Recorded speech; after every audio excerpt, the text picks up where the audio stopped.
How's it going, you guys? It's Scott with Everyday Solar, and today I want to keep it simple. I want to help you wire your solar panels together, whether that's two, and we'll even show an example of three, bringing those into maybe your first portable power station or a small DIY setup where you're matching your charge controller, your battery, and your inverter up. There are a few things to consider. We'll go over series wiring and parallel wiring. What hardware do you need? What specifications you need to pay attention to?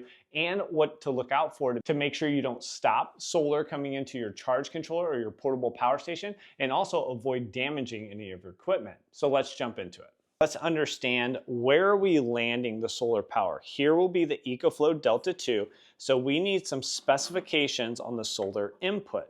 Now you might have to look these up or look to the owner's manual, but here actually on the unit we see this is the XT60i plug, and that is where we bring in the solar. And right on the back here we can see the specifications for the solar input. It can be between 11 and 60 volts DC, so we need to maintain that staying under 60 volts and above 11. It will cut off in either of those instances, and then it's going to limit the current to 15 amps max. Just know on some of these units you might need a conversion cable. So this conversion cable runs from that XT60i plug, and then it converts it over to the industry standard, which are MC4 connectors. So just make sure you understand your charge controller, or make sure you understand your portable power station, and that you have the correct plug to go from the portable power station or wherever you're landing the power over to your solar panels. And then on the back of the solar panels, usually you'll have a specs plate here. And what you're looking for is both your open circuit voltage here, which is 24.3, and your short circuit current, which is 5.21.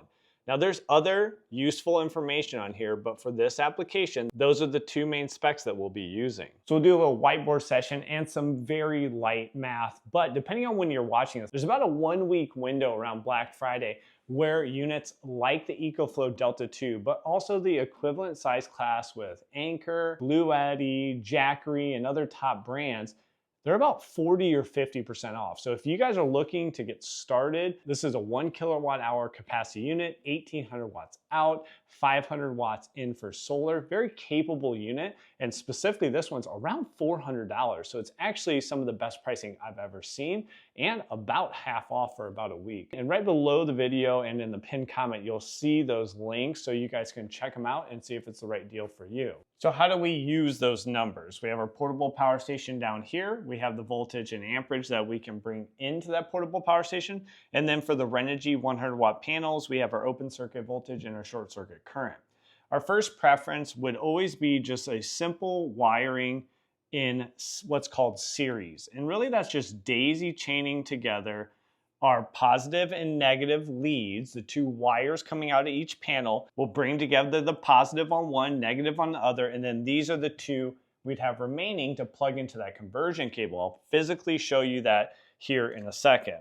Now just note my color's a little off here. Usually you have black and red. That's what you'd actually see with these setups. Now in series, that is going to add together our voltages. So we would be adding together both of these voltages to get a 48.6 volts resultant. So connecting to these two ends, we would expect to get around 48.6. Open circuit voltage is that highest you're going to see. So in actual application, it will be lower than that, but we need to design to that because we need to make sure we never exceed this, or the solar input will shut down or possibly even damage our portable power station or our charge controller. Now, when it comes to amperage, that is just going to pass through. So the amps we can expect is that 5.21 amps. And then we need to check these to make sure they're within the parameters. So 48.6 volts gives me some buffer to the top end of 60 volts. That's great, especially if I'm in a colder application, because colder applications can actually bump that up a little bit. Something you might need to look into depending on where you're using the setup.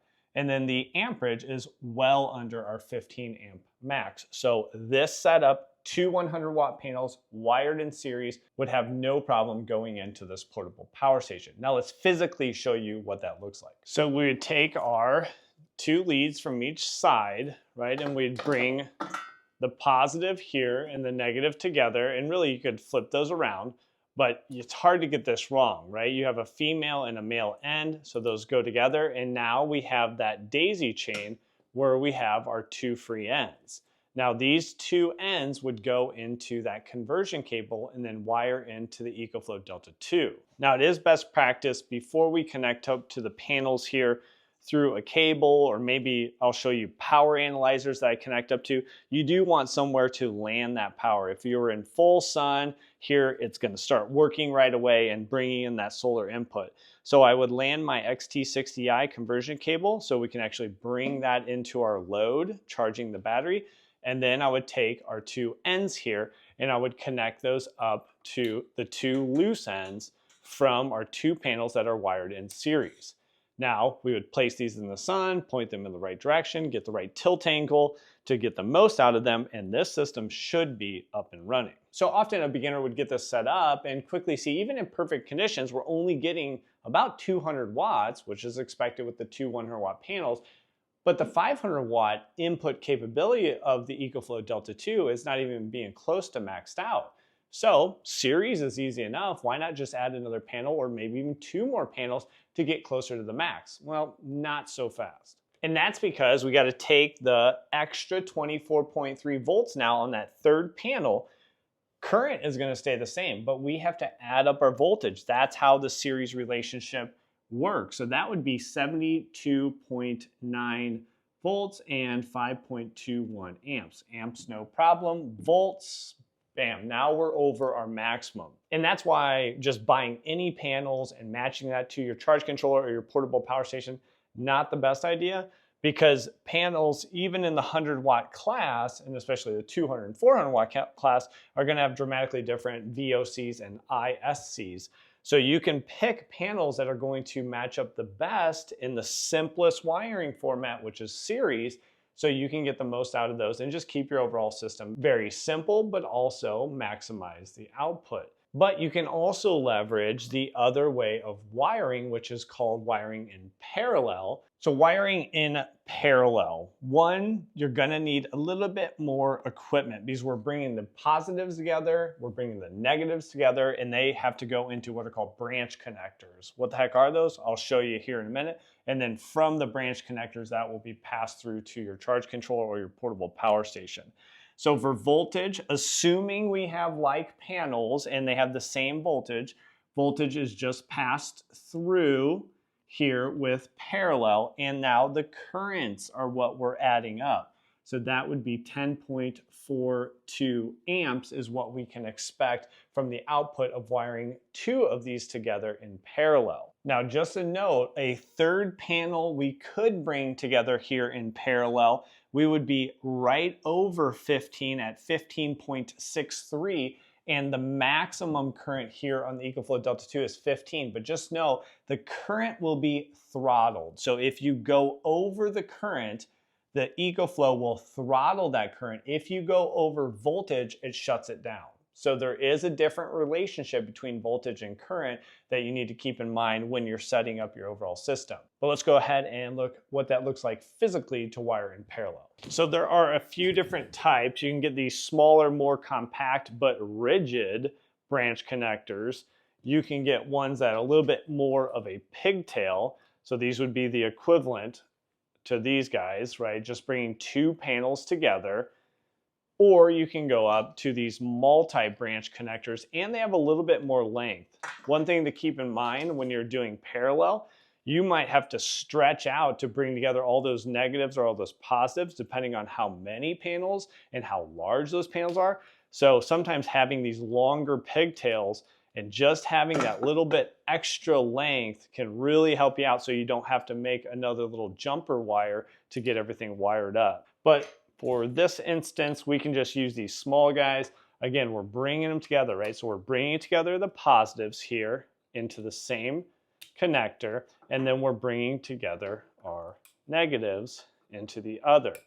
Now we have our 2 outputs coming from the branch connector, and then that is what we would then wire up to our conversion cable to go into the EcoFlow.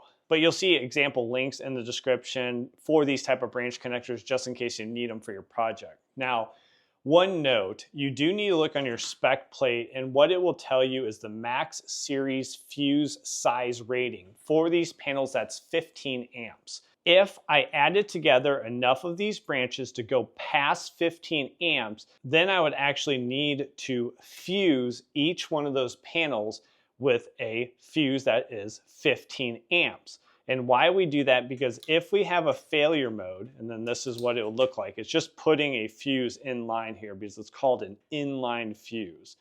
This would make sure that no more than 15 amps would ever go into the panel to damage the panel. So depending on how many you're wiring together, just make sure you check that max series fuse size.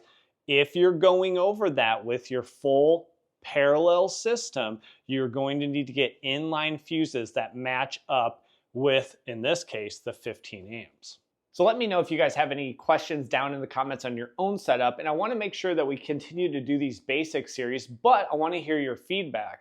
I'm progressing on my own projects and the complexity of those projects, but I don't want to leave everybody behind as many people are just getting started, and it's good to start with the basics so you can get up and running. Other resources down below the video, I have tested 6 of the top brands of 100-watt panels side by side and broke those down to dollars per watt, how much are you paying, and watts per square foot, how much are we getting for the area. So that'll help you compare to get the best panels for your project, and we'll continue to expand that list as we test more and more. And then also, if you're looking for solar for your home, whether you want it professionally installed, you can get within a few minutes and putting in a little bit of information on your home along with your monthly power bill. You can get that estimate on the size and cost of your system to see if that makes sense for you this year or even into the next year. And then if you want to take on a monster project yourself and DIY a grid tied and roof mounted or ground mounted system, I did that with Project Solar. You'll see that link down in the description where you can get that cost per watt down quite a bit by taking on the labor yourself. Now, if you want to understand the next level of wiring series parallel, check out this video right here. We will go through that series in parallel like we just did, but we'll finish on how to bring those two together, which you might need for your overall setup. And then if you need more on the inline fuses, you can check out this video right here. So thanks for joining me on this video, and we'll catch you on one of those next ones.